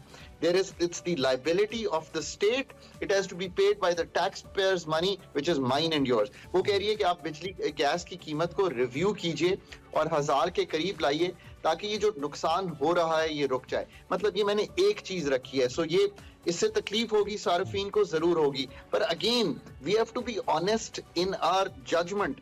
मैंने अभी संडे को, and I ask everyone in the country to read that article, मैंने संडे को एक डिटेल्ड एनालिसिस किया है कि हमें क्या फैसले करने हैं, सो दैट कौम को तैयार करें। ये पाइप्ड गैस मिलती किसको है? ये पाइप्ड गैस 1/3 कंज्यूमर्स को मिलती है, हाउस होल्ड्स को पाकिस्तान में, जो शहरों में वेल ऑफ हैं। सो इसमें कोई घबराहट किसी को नहीं होनी चाहिए कि हम ये चेंज कर दें। यही तो प्रॉब्लम है डॉक्टर खाकान कि ये जो एक हमारा टैक्स स्ट्रक्चर है वो इस काबिल नहीं है ना कि वो एक कहना चाहिए कि औसतन उस शख्स पे ज्यादा टैक्स डाले जो टैक्स दे भी सकता है। हमारे यहाँ तो पेट्रोल महंगा, सबके लिए महंगा, चीजें महंगी, सबके लिए महंगी, एक लैंड क्रूजर वाले के लिए भी और एक बेचारे रिक्शे वाले के लिए भी। और दूसरा, ना इस हुकूमत ने ना इससे पहली हुकूमत ने स्ट्रक्चर पे कोई काम किया कि हम इसे ऑनलाइन ले आते या इसे लोगों के लिए इतना आसान फहम बना देते कि वो इसमें हिस्सा लेते। तो अब अगर हम आज से भी ये करना शुरू करें जिस जानिब आप रेफर कर रहे हैं, don't you think we need like whole 2-3 years कम से कम हम इसको रिस्ट्रक्चर करें अपने टैक्स सिस्टम को? So what you're saying is also correct. Pakistan को अगर इस मुश्किल से अब बाहर निकलना है तो स्ट्रक्चरल 3 साल, और अगली हुकूमत का एजेंडा एक लफ्ज में है, उसका नाम है स्ट्रक्चरल। पाकिस्तान को अगले 3 से 5 साल अपने स्ट्रक्चर को दुरुस्त करना है, उस स्ट्रक्चर को जिसमें हम एग्रीकल्चर सर्विसेज को टैक्स कर सकें, मैन्युफैक्चरिंग को बढ़ा सकें, एग्रीकल्चर प्रोडक्टिविटी बढ़ा सकें। PIA 67 बिलियन रुपीस का लॉस करती है, इस इमोशनल चीज को PIA से छोड़ दें। आपके पैसे से 67 अरब रुपया जाएगा तो PIA चलेगी। उसके 4 और एयरलाइंस खुल गई हैं, इसको भी प्राइवेटाइज करें और इसको चलने दें as a great airline, national flag carrier. So ये फैसले आपको करने पड़ेंगे इन द शॉर्ट रन। जैसे गैस का रखा है, कुछ टैक्सेस हैं, कुछ बिजली है, कुछ रुपए की कदर का तायुन है जो आपको मार्केट फोर्सेस से करना है। ये फैसले कीजिए, इनका बोझ जो है अमीर आदमी पे डालिए, इनकम सपोर्ट प्रोग्राम बढ़ाइए और let's move ahead, get the IMF on board. रोज एक अनसर्टेनिटी की फिजा है, फॉरेन डायरेक्ट इन्वेस्टमेंट गिर गई है, इन चीजों से निकल जाइए। और मैं गुजारिश करता हूं, this is not for the incumbent government, I have always said कि सारे इंपॉर्टेंट प्लेयर्स को इसमें रोल प्ले करना है। उसमें सारी लीडरशिप्स हैं पॉलिटिकल, उसमें एस्टैब्लिशमेंट ऑफ पाकिस्तान है, उसमें जुडिशरी ऑफ पाकिस्तान है, बिकॉज ये फैसले जब हम करते हैं तो इनके रिपरकशंस होते हैं जो चैलेंज होते हैं। यानी सारे स्टेक होल्डर्स को एक पेज पे आना होगा होगा। इसमें चाहे जुडिशरी है, मुख्तलिफ इदारे हैं, और ये जो आपने डॉक्टर खाकान, आई वंडर कि आप जैसे एक्सपर्ट जो हमें टीवी में बैठ के इतनी ज़बरदस्त चीज़ें बताते हैं, हुकूमत इतनी बड़ी सिस्टम चला रही है, उनको ये आइडिया नहीं है कि ये मुश्किल फैसले कितने ज़रूरी हैं। Thank you very much doctor Khaqan, शुक्रिया कि आपने अर्ली इन द मॉर्निंग में 13 जमातें इकट्ठी मिली हो तो फैसले मुश्किल होते हैं। नहीं फिर भी मतलब ठीक है। अच्छा अभी आगे बढ़ते हैं जी। अब हमने इकोनॉमी पे बात कर ली, मूड को थोड़ा लाइटर करते हैं, मौसम की बात करते हैं। मुल्क भर में हम सर्दी की बात कर रहे हैं, आप क्यों हंस रहे हैं? मौसम की बात से सब कुछ सस्ता हो गया, बिल्कुल पेट्रोल 50 रुपए लीटर हो गया, एकदम से मूड कैसे चेंज करे? महंगाई मौजूद है अपनी लेकिन अब मौसम भी तो है ना। बलोचिस्तान से बात करें तो आने वाली यकवस्ता हवाओं ने निज़ाम जिंदगी को मफलूश किया है, और मगरबी बलोचिस्तान के चंद मकामात पर बात की जाए तो हल्की बारिश और पहाड़ों पर हल्की बर्फबारी भी मुतवक्के है। ओवरऑल जो मनफी पारा है, स्कर्दू में मनफी पारा, कलाम, स्तूर और इसके अलावा मुख्तलिफ कलात में पारा मनफी 60 डिग्री तक गिर गया है। और सूबाई दारुल हुकूमत कोयटा का अगर बात की जाए तो उसका दर्जा हरारत भी बहुत कम है। सो मोहम्मद अकरम हमारे साथ मौजूद है, हमारे नुमाइंदा कोयटा, उनसे हम बात कर लेते हैं। अभी हम बात कर रहे थे इस आगाज़ में भी। मोहम्मद अकरम, बहुत शुक्रिया कि आपने हमें ज्वाइन किया। बलूचिस्तान में, कोयटा में इस वक्त क्या सूरत हाल है मौसम की, सर्दी की, और क्या यहाँ पर निज़ाम ज़िंदगी क्या बेहतर अंदाज में चल रहा है या मुश्किलात है लोगों को? जी बिल्कुल, जिस तरह से महकमा मौसमियात ने पेशन गोई की थी कि गुज़िश्ता जो है 76 घंटे थे उसमें तो शदीद तरीन ठंड थी, और आइंदा जो आने वाले दिन है उस हवाले से जो एक हफ्ता है उसमें महकमा मौसमियात की जानिब से जो पेशन गोई की गई है कि उसमें कोयटा में रिकॉर्ड तोड़ ठंड पड़ने का इम्कान है, जिसमें न सिर्फ कोयटा बल्कि शुमाली बलूचिस्तान के मुख्तलिफ अजला में जो है शदीद तरीन बर्फबारी के साथ साथ बारिशों का भी इम्कान जाहिर किया जा रहा है। इस हवाले से वज़ीर आला बलूचिस्तान ने तमाम महकमों को अलर्ट रहने की भी जो हदायत जारी कर दी गई हैं। और इस वक्त जो कोयटा की अगर हम बात करें तो जो महकमा मौसमियात ने आज सुबह जो है कोयटा शहर का जो टेम्परेचर जाहिर किया उसके मुताबिक बताया जा रहा है कि कोयटा में -4 डिग्री सेंटीग्रेड, और इसके साथ साथ सबसे ज्यादा ठंड जो है कल्लात पे पड़ी है -7 डिग्री सेंटीग्रेड, और उसके साथ साथ जो है ज़ियारत में -6 डिग्री। शदीद तरीन ठंड की वजह से लोगों की मामूलात जिंदगी भी बुरी तरह से मुतासिर हुए हैं। इमरान, यहाँ मैं आपको बता दूं कि जैसे ही कोयटा में ठंड का मौसम शुरू होता है तो यहाँ गैस प्रेशर की परेशानी की वजह से लोगों की जिंदगी ज्यादा अजीरन हो जाती है। न सिर्फ कोयटा शहर में बल्कि इसके सराउंडिंग के जो एरियाज है वहाँ पर भी लोगों का जो है ना वो दौर जदीद के होते हुए वो लकड़ियाँ और दीगर जो ईंधन है मुतबादिल वो इस्तेमाल करना शुरू कर देते हैं। तो इस वक्त भी कोयटा में खून जमा देने वाली ठंड है। गो के मतला जो है जुज़वी अबरालूद है, लेकिन जो बोस्तान है, कुचलाक है, पशीन, लोरलाई, मुस्लिम बाग, खानोज़ई, कान मेतरज़ई, इन इलाकों में गुज़िश्ता 72 घंटों के दौरान बारिशें और बर्फबारी हुई, जिसकी वजह से शदीद तरीन ठंड पड़ गई जो और लोगों के मामूलात तरह से मुतासिर हुए। बच्चे वगैरह या जो ऑफिस जाने वाले ख़वातीन हज़रात हैं वो पहुंच पा रहे हैं इस ठंड में, या उनको छुट्टियां वगैरह मिली हैं, ये हमें बता दें। और दूसरा ये जो सर्दी के कपड़े हैं ये भी वक्त के साथ, जैसे आपको पता है अकरम भाई, बड़ी महंगाई भी है, तो क्या मार्केट्स के अंदर ऐसा तो नहीं है कि कपड़े वगैरह नापैद हो गए हों गैस की तरह? जैसे गैस नहीं आ रही वैसे कपड़े मौजूद ना हो या लोग खरीद ना पा रहे हो? जरा इसकी पिक्चर हमारे सामने रखिए, सोशल इम्पैक्ट क्या है इसका? जी बिल्कुल इमरान, बिल्कुल आपने बजा कहा, बिल्कुल ऐसा ही है। जिस तरह से कोयटा में तो ये है कि जो सर्द इलाके हैं यहाँ पर जो है सर्दियाँ शुरू होते हैं यहाँ पर जो है मौसम सरमा की तातीलात जो है दे दी जाती है। 2.5 महीने की जो है अब यहाँ पर स्कूल बंद हो गए हैं, यूनिवर्सिटीज जितने भी तालीमी अदारे थे वो तो बंद हो गए हैं, बच्चे तो किसी तरह से इससे महफूज हो गए। लेकिन जो रोजगार कमाने वाले लोग हैं, चाहे वो किसी भी तरह से दफातर जाते हो, दुकानों पर जाते हो या जहाँ भी, उनको शदीद मुश्किलात का सामना करना पड़ रहा है, क्योंकि सुबह सवेरे शदीद तरीन ठंड की वजह से दूर दराज इलाकों में भले वो बाइक पे जा रहे हैं या किसी भी कन्वेंस पे जा रहे हैं, घर से तो निकलना है, ठंड जरूरी होती है जिसकी वजह से उन्हें परेशानी होती है। और जो आपने कहा कि गर्म मलबूसात के हवाले से, तो गर्म मलबूसात जो है कोयटा शहर के बहुत ज्यादा मशहूर हैं, क्योंकि अगर हम बात करें ओवरऑल पूरे पाकिस्तान के जो लंडे बाजार है उसमें जो सबसे ज्यादा अहम तरीन और महंगा लंडा बाजार जो है कोयटा का ही समझा जाता है। उसकी मेन वजह इमरान ये है कि क्योंकि हम जो है बॉर्डर एरिया पे रहते हैं और वहां से स्मगल होकर जो कंटेनर के जरिए जो ये चीजें आती हैं वो कोयटा पहुंचती हैं सबसे पहले, उसके बाद दूसरे पाकिस्तान के चीजें कोयटा में रह जाती हैं, यहाँ का लंडा इधर गंवा दिया। लेकिन हम तो भाई बलोचिस्तान को एक बहुत बड़ी जो निस्बत है अकरम भाई वो ड्राई फ्रूट्स की है, जानते हैं, और इस दफा वो भी बहुत ही महंगे हैं, पहले वो सस्ते होते थे, भी तो अब तो बेचारे लोग आते हैं। थैंक यू वेरी मच अकरम, बहुत शुक्रिया, और अल्लाह ताला सब पे अपना करम ही करे और इस मौसम में सब महफूज रहे। एग्जैक्टली। चलिए जब मौसम की बात हो रही है तो आगे बढ़ते हैं और इस मौसम में मछली खाएंगे हम, वर्चुअली, मैं तो नहीं खाऊंगी, आपको खिलाएंगी फरियाल राना, और वो भी लोहारी गेट की मशहूर सरसों के तेल में तैयार फिश। तो देखते हैं। ओहो। नाजरीन, सर्दियां आए और मैं आपको गर्मा गर्म मछली ना खिलाऊं, ऐसा तो हो नहीं सकता। नाजरीन, आज मैं आई हूँ उर्दू बाजार, जिसके बिल्कुल साथ ही है मछली मंडी, जहां से ताज़ा मछली जो है वो मछली बनाने वाले लेकर जाते हैं और फ्राई कर कर खिलाते हैं। आए चलकर देखते हैं ये कौन कौन सी मछली कैसे तैयार करते हैं। नाजरीन, ये ताज़ा मछली जो है बना रहे हैं। आप मुझे बताएं, आप अभी कौन सी मछली जो है बना रहे हैं? ये रोहू मछली बना रहे हैं। अच्छा, रोहू बना रहे हैं। कितने पीसेस करेंगे आप इसके पीस करेंगे 7 पीसेस करेंगे। चलें, ठीक है, थैंक यू। नाजरीन, मैं आ गई हूँ अब उर्दू बाजार के बाहर, जहाँ पर तवे पे मछली तैयार हो रही है। इनसे पूछते हैं ये कौन कौन सी मछली जो है बनाते हैं और किन मसाला जात से ये तैयार करते हैं, और यहाँ पर मछली खाने वालों से ये पूछते हैं कि उनको इनके हाथ की बनाई हुई मछली कैसी लगती। अच्छा, अभी कौन सी मछली खा रहे हैं आप? काला रोहू है। काला रोहू खा रहे हैं। कैसा टेस्ट लगा आपको इसका? बहुत अच्छा टेस्ट है इनका, मैं काफी सालों से आ रहा हूँ। आपको इनकी मछली की खास बात क्या लगती है?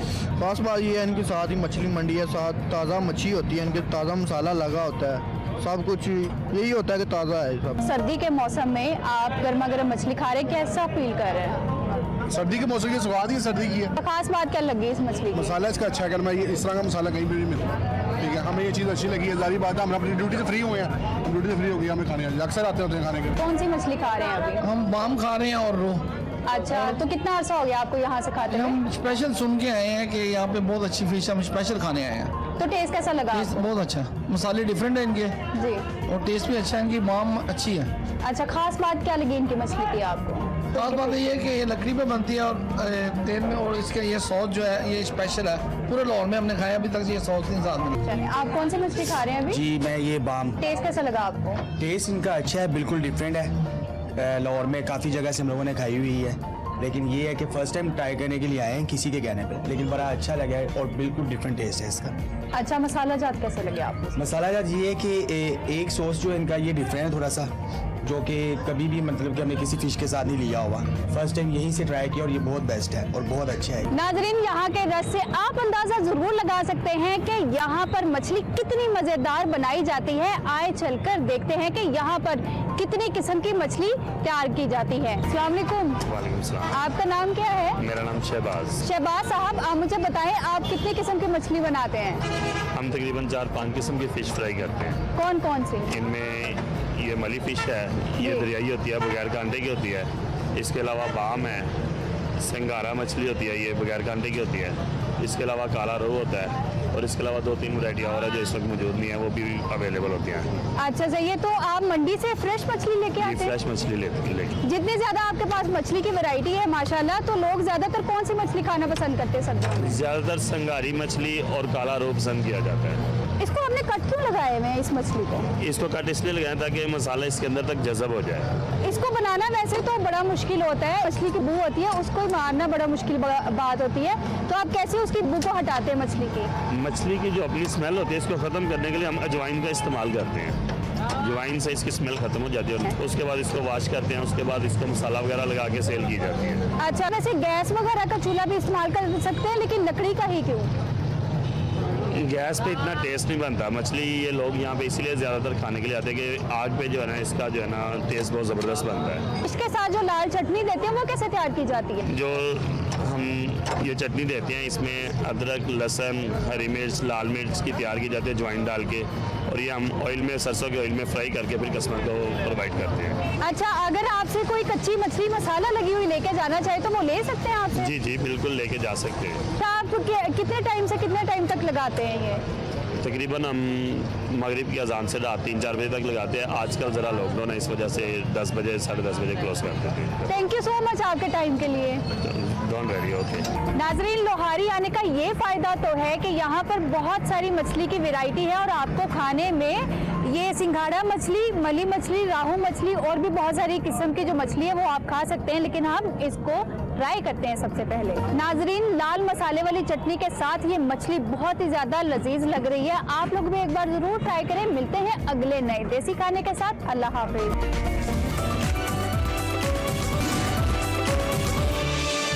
Welcome back to Expresso. जैसा कि आपको मालूम है, हम मुख्तलिफ मेहमानों से आपकी मुलाकात करवाते रहते हैं और उसमें कुछ मेहमान ऐसे भी होते हैं जिनसे तारुफ कराने का मकसद ये होता है कि आपको मालूम हो कि मुख्तलिफ डायमेंशंस के साथ लोग कैसे अपनी ज़िंदगी में आगे बढ़ रहे हैं। और एक्सप्रेसो की तो डिफरेंट डायमेंशंस हैं ही। आर्ट के ऊपर और ख़ासतौर पे म्यूज़िक के ऊपर हमारी ऑफ एंड ऑन बात होती रहती है। आज भी हमने एक आर्टिस्ट जो कि मे बी कुछ लोगों के लिए उनका चेहरा जाना पहचाना हो, कुछ लोगों के लिए नया हो, हमने उनको बुलाया। हमारे साथ कायद अहमद मौजूद हैं जो कि गुलकार हैं और मेनली उनकी जो स्किल्स हैं वो सॉन्ग राइटिंग के हवाले से हैं, लेकिन साथ साथ वो अपने लिए गाने बनाते भी हैं और फिर उनको गाते भी हैं। कुछ डिफरेंट टेलीविज़न शोज़ के अंदर भी आपने उनको देखा होगा और हमने ज़रूरी समझा कि हम आज ज़रा उनको बुलाएं और उनसे पूछें कि उनका ये सफ़र कैसा चल रहा है और मज़ीद उनके क्या इरादे हैं। So none other than Quaid is with us in the thank you very much. Very good morning, कैसे हैं आप? खैरियत से? गुड मॉर्निंग, ठीक ठाक, आप सुनाएं? बिल्कुल ठीक। कायद, ऑब्वियसली हम आपसे ये आपका जर्नी ज़रूर जानना चाहेंगे। स्टार्ट कैसे हुआ? जैसे अभी इमरान ने मेंशन किया कि बेसिकली आप सॉन्ग राइटिंग की तरफ ज़्यादा आपका रुझान है, लेकिन आप सिंगिंग भी करते हैं। So how does it started? It started with the band called Sounds of Kolachi. हमने कुछ लोगों ने मिलके Sounds of Kolachi बनाया back in the days और वो एक्सपेरिमेंट जो है वो कामयाब रहा। उससे हमें बहुत सारे इंटरनेशनल शोज़ भी मिले, पाकिस्तान में भी हमने बहुत शोज़ किए। रिसेंटली जब जुनून का रीयूनियन हुआ था तो वी ओपन फॉर जुनून। तो उसके बाद आहिस्ता आहिस्ता सितार प्लेयर्स के साथ, सारंगी प्लेयर्स के साथ भी बैठते थे, गिटार प्लेयर्स के साथ भी बैठते थे। तो गाने का शौक़ था, तो गाने का शौक़ फिर सॉन्ग राइटर्स के साथ, इंस्ट्रूमेंटलिस्ट के साथ, क्लासिकल म्यूज़िक सुन के, सेमी क्लासिकल म्यूज़िक सुन के फिर वो राइटिंग का भी रुझान हो गया और कॉम्पोजिशन का भी रुझान हो गया। तो उसके साथ साथ फिर production, curation, different ideas with the live sound, live concerts के डिफरेंट आइडियाज़। तो उसके साथ एक सफ़र चल पड़ा। एक सफ़र बड़ा ही मुश्किल काम लगता है। जैसे वो कहते हैं कि हिंदी के लफ्ज़ तपस्या, बड़ी तपस्या चाहिए इसके लिए, जुड़े रहना, तजर्बे करते रहना, फिर एक चीज़ को बड़ी मुश्किल से बनाना और जब वो मार्केट में जाए और फिर चंद लोग ये कह दें कि बस ठीक है या नहीं, ये नहीं अच्छा, एग्जैक्टली, यू नो, ये बड़ा मुश्किल होता है। तो हाउ इट हैपेंड सो फार। और इतना मुश्किल सफ़र करने के बाद आपको स्टिल लगता है कि you can like struggle more to be on that particular place जो आप एम कर रहे हैं? I think when you are an artist, चाहे एक्टर हो, डांसर हो, सिंगर हो, म्यूजिशियन हो, तो वो पूरा जो सिलसिला है वो चलता रहता है जब तक आप काम कर रहे हैं। और सबसे मेनली आप अपनी सोसाइटी के साथ, आप अपने लोगों के साथ, अगर मैं आज आप दोनों के साथ बैठा हूँ, कितना कनेक्टेड हूँ, कितना जानता हूँ, कितना आप लोगों के माइंड को पढ़ सकता हूँ, या आप लोगों से अगर 10 मिनट की भी मुलाकात हो रही है तो कितना सीख सकता हूँ, वो सारी चीजें इसमें मैटर करती हैं। और दिन ब दिन लेकिन मैं जो कि खुद आई बीन डूइंग म्यूजिक और थोड़ा सा मेरा कनेक्शन रहा है, तो मैं ये बात समझ सकता हूँ कि एक टाइम आता है व्हेन यू फील एग्जॉस्टेड कि यार मैं इतनी मेहनत कर रहा हूँ, मैं इतनी डेडिकेशन से काम कर रहा हूँ, दिन रात लगा हुआ हूँ, मुझे वो चीज़, वो क्लिक नहीं मिल रहा है जो मुझे चाहिए। तो वो कभी होता नहीं यार छोड़ो, ये नहीं करते, कोई और काम, कोई कारोबार धंधा करते हैं, कोई काम। आई थिंक अगर आप इसमें खाने कमाने के लिए आए हैं तो उसमें फिर आपको ये सारी चीज़ें होती हैं। व्हेन यू आर पैशनेट, अगर आपको गाना गा के या लिख के या प्रोड्यूस करके कंपोज करके सुकून मिलता है तो वो ड्राइव करता है। फिर उसमें आज ये चीजें बहुत सेकेंडरी हो जाती हैं। आज इतने मिल रहे हैं, कल उतने मिलेंगे, परसों उतने मिलेंगे, टाइम आएगा है? हमने तो काम करना है। अब चूंकि आप हमारे साथ मौजूद हैं, हम चाहेंगे कि हम आपसे कुछ सुने भी डेफिनेटली, और सुबह कुछ अच्छा से सुना दें। मेरा गाना एक सुन लो, काफी लोगों को याद भी है, सुनते हैं तो अच्छा, सुन लो इज द टाइटल। सुन लो is the title. It's like सुन लो मेरे दिल की सारी बातें, सुन लो, कह दो वो जो सारे राज दिल में है, कह दो मैं तुझसे होके जुदा एक पल भी रहा कहीं नहीं, तुझसे तो वास्ता रहा है, रहेगा, इन सांसों में बहेगा, फिर कभी आओ तो सही, पूरी करें जो रह गई कमी, कब तक यूं ही होंगी गफलतें, कब तक यूं ही हम मिले नहीं। अरे ब्यूटीफुल, वाओ वाओ, बड़ा जबरदस्त। ये तो आपने खुद लिखा है गाना? नहीं, मेरे एक मेंटर भी हैं, मेरे टीचर भी हैं एहसन बारी, उन्होंने लिखा है और बैक इन द डेज लिखा था। अच्छा, मेलोडी में ना, और आपका टोन भी थोड़ा सॉफ्ट और बड़ा मिड 90s वाला बैंड म्यूजिक हमें फील आ रही है, जो हम विश करते हैं कि वापस आए पाकिस्तान में, पता नहीं किधर चला गया। हमने तो सुना ही उनको है, बहुत बहुत जबरदस्त ना, अच्छा लग रहा है। तो यूथ सुन रही है, यूथ दे रही है ऐसा म्यूजिक दोबारा वापस, क्या रिस्पॉन्स है? वापस दे रही है। अगर आप आज भी स्पॉटिफाई पाकिस्तान खोले हैं तो उसमें आपको लिखा होगा वो सिंथ वेव वाले पुराने गाने, उस तरीके के जुनैद जमशेद, नजम शराज, और वो सारी चीजें आ रही हैं, हम लेके आ रहे हैं। जबरदस्त। अच्छा, over the period of time obviously हर एक का म्यूजिक का टेस्ट बड़ा डिफरेंट हुआ है। कभी आप एकदम से सूफियाना कलाम लोगों ने बहुत पसंद करना शुरू किया, फिर उस दिन क्लासिकल और ये सारी चीज़ें दोबारा से रिवाइव हुई। व्हाट डू यू थिंक कि आजकल लोगों को अवेयरनेस ज़्यादा है या लोगों को पता है कि उनको किस तरह का म्यूज़िक सुनना है? अवेयरनेस को लेकर अवेयरनेस ऑब्वियसली ज़्यादा है इंटरनेट के ज़रिए। आप अगर बराबर से रिक्शे में तो गाना चल रहा है और इसके 2 वर्ड आपने सुन लिए हैं, या तो आप शज़ाम कर सकते हैं या तो आप सर्च करके किसी भी तरीके से गाना ढूंढ सकते हैं। और जितना शोर इस सोसाइटी में आजकल है, तभी वो सूफी म्यूजिक की तरफ लोग ज़्यादा राग़िब हो रहे हैं। हमारे कल्चर में भी वो चीज़ है, तो अवेयरनेस बढ़ती जा रही है और ये मुझे लगता है कि बढ़ती जाएगी। अगर मैं आपसे और भी अर्मला के सवाल को आसान करूं सुनने वालों के लिए, कि क्या पहले वाला जो म्यूजिक सुनने वाला था वो ज्यादा समझदार था म्यूजिक को लेकर और शायरी को लेकर, गाने की शायरी की बात करूं, या अब का जो सुनने वाला है, जो आपका यंगस्टर है, वो ज्यादा आपको लगता है कि समझदार है? पहले भी बहुत डिफिकल्ट क्वेश्चन है। नहीं, बहुत इजी क्वेश्चन है। पहले भी जो लोग कम काम कर रहे थे, बहुत कम लोग काम कर रहे थे और मीडियम्स कम थे, तो वो समझदार काम ही सामने आता था। ओके।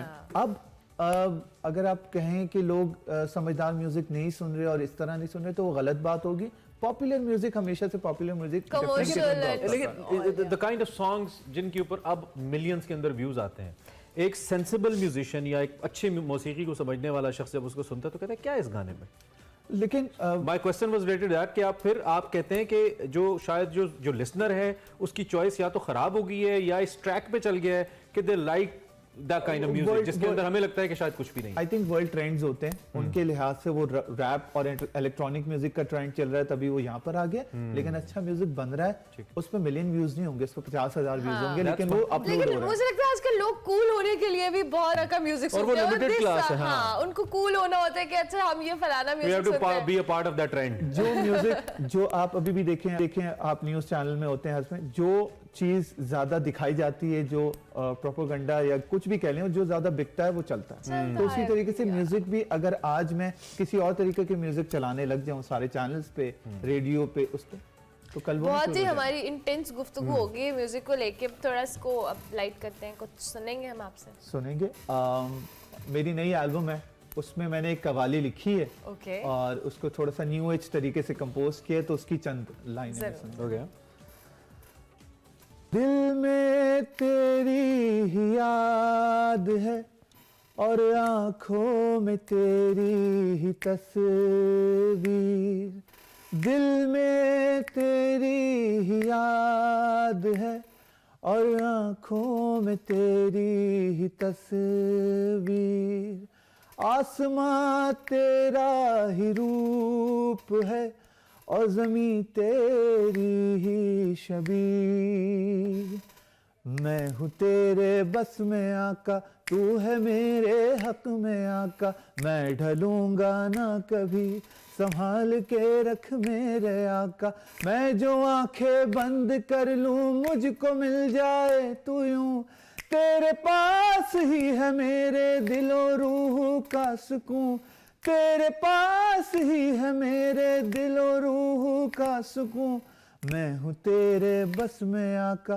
तू है मेरे हक में आका, दिल में तेरी ही याद है और आंखों में तेरी ही तस्वीर।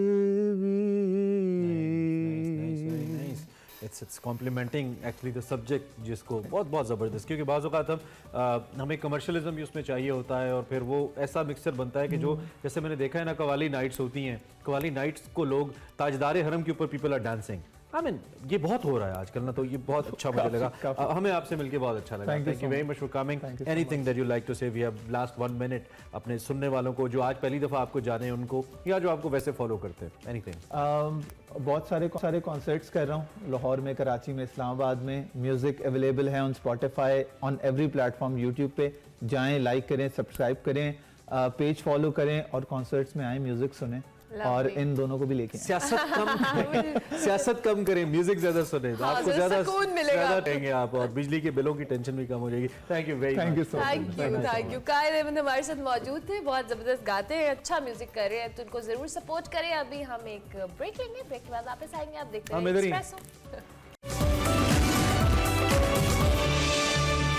बात करेंगे कुछ। हम एक अफसोसनाक वाक़या आपको मालूम है पेश आया था बलूचिस्तान के इलाके काहान में, जहां इससे पहले इनफैक्ट बलूचिस्तान के अंदर हमारे 4 लोग पाकिस्तान आर्मी की, जिसमें एक ऑफिसर कैप्टन फ़हद शामिल थे, उनके साथ उनके सिपाही शामिल थे, शहीद हुए थे। कैप्टन फ़हद की जो नमाज जनाजा है वो काहान में आर्मी जो कब्रिस्तान है रावलपिंडी में, इसमें अदा की गई है। और इस वाक़े के बाद यकीनी तौर पर बहुत अफसरदा हम सब लोग थे, क्योंकि बहुत ही अफसोसनाक एक और वाक़या हुआ। इस नमाज जनाजा के अंदर army chief general Asim Munir साहब शरीक हुए, chairman joint of chief of staff Sahir Shamshad साहब शरीक हुए, और दीगर आला सिविल और अस्करी हुकाम भी इस नमाज जनाजे के अंदर शरीक हुए। ISPR के मुताबिक शोदा को पूरे फ़ौजी एजाज़ के साथ सुपुर्द खाक किया गया। और ये कुछ मनाजिर हैं शहीद की नमाज जनाजा के जब वो अदा की गई। उनकी जो फैमिली है उनके लिए हमारी बहुत सारी दुआएं हैं, चूँकि शहीद तो दुनिया से चला गया और बेहतरीन दर्जात के साथ चला गया, लेकिन जो फैमिली है उसके लिए बहुत मुश्किल हो जाता है सर्वाइव करना, and in such a young age.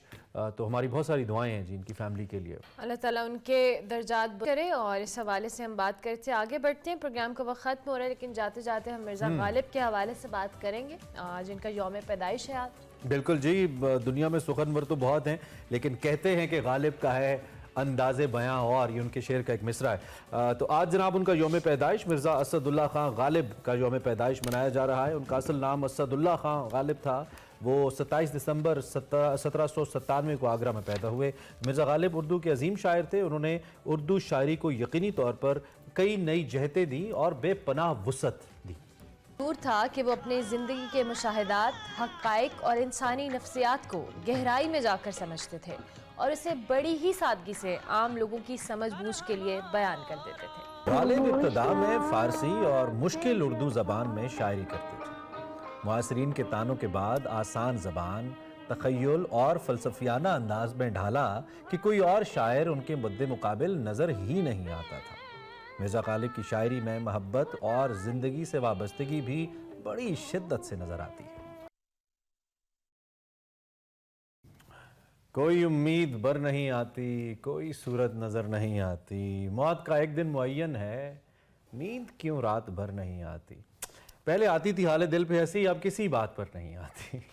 भाई हम बात करें मिर्ज़ा गालिब की, क्या कमाल जो भी लिखा। और जैसा कि हमने शुरू में कहा कि न सिर्फ एक तो बड़ा ही छोटा कद लगता है मिर्ज़ा गालिब जैसी शख्सियत के बारे में स्क्रीन पे बैठ के बात करना, लेकिन मजबूरी है काम करना हम ही ने।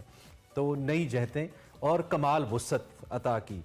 और अगर एक शेर की तशरीह में हम पढ़ जाएं तो अरसा बीत जाता है, नहीं हो पाती। अल्लाह उनके दर्जात बुलंद करे। प्रोग्राम का वक्त अपने अख्ताम को पहुंचा। कल फिर मिलेंगे। फीडबैक हमारे सोशल मीडिया हैंडल्स पे लाजमी दीजिएगा। कल तक के लिए अल्लाह हाफ़िज़।